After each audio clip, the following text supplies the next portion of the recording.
Здравствуйте. Если скрипит кровать, вот мы убрали матрас, у нас тоже кровать скрипела.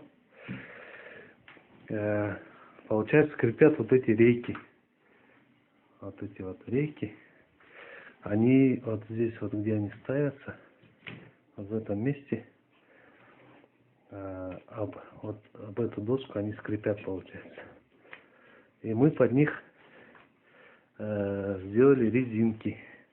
Это утеплители для окна купили, вот такие вот.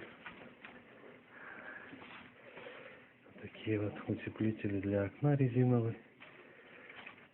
Они идут вместе вот так. Одной рукой неудобно показывать. Так вместе идут, мы их просто разъединили. И по одной ленте наклеили вот вдоль под рейки. С каждой стороны. Сейчас мы поставим матрас и попробуем, будет скрипеть или нет. Теперь вот проверяем кровать. Не скрипит ничего такого.